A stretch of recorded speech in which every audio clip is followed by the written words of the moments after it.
As we meet today, the global economy has recovered from the COVID-19 pandemic, as well as recent energy market shocks. However, while the global economy continues to grow, global growth has moderated, with risks tilted to the downside, while we are facing a number of short-term pressures as well as major structural challenges. The effects of tighter financial conditions continue to slow down investment, while global trade remains subdued.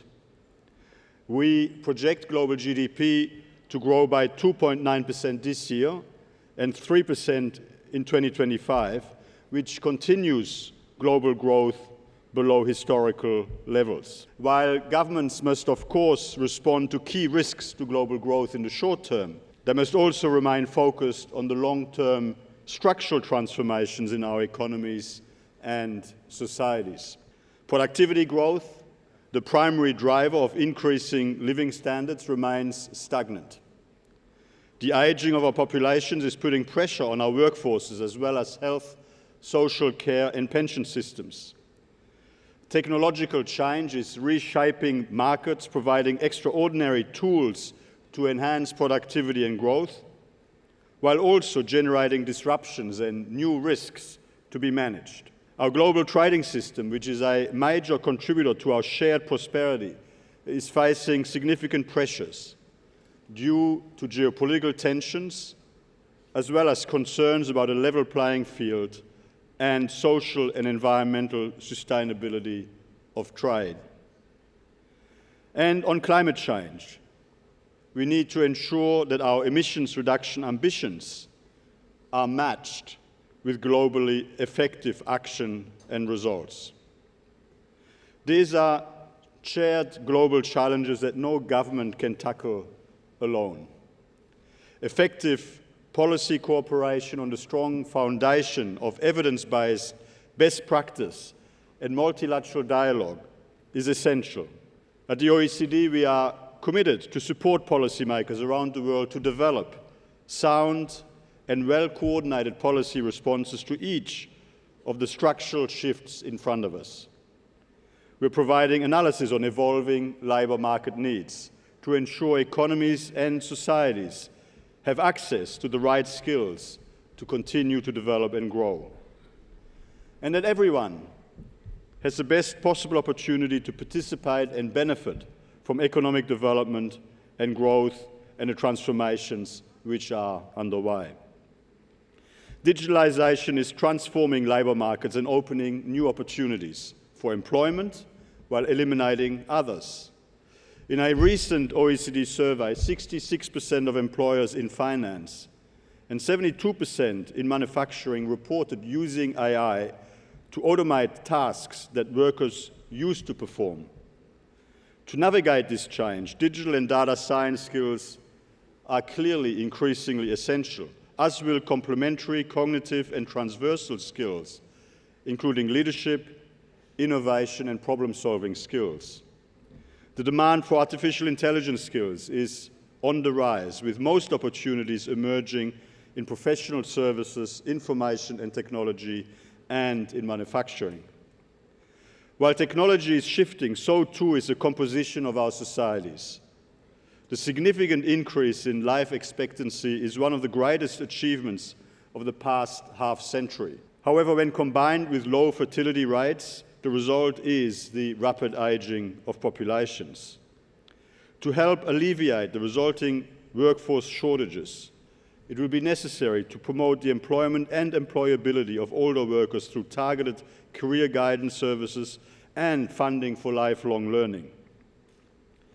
We need to develop common approaches also to harnessing all the benefits of the digital transformation while better managing some of the associated risks and disruptions.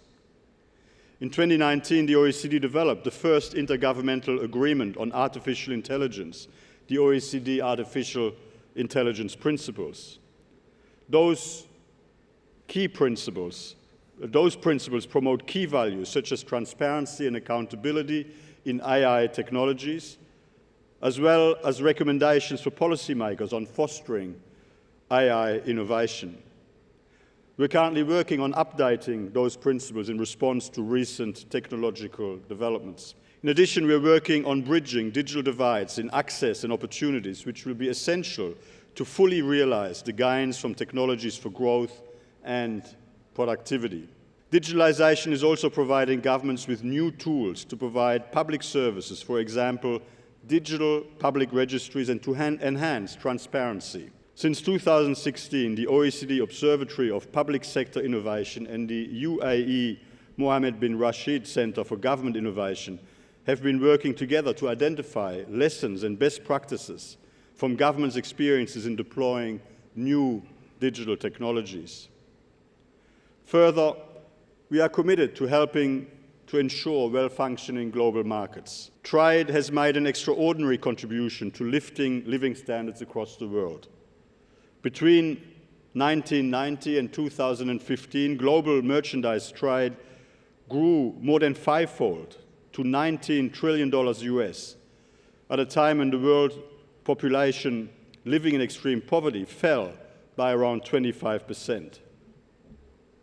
Developing countries benefited the most from open trade. Between 2000 and 2015, the share of world trade by developing countries increased from 33% to 48%, with much opportunity to increase further. In relation to the way globalization and global trade has been developing, there continue to be important issues to address.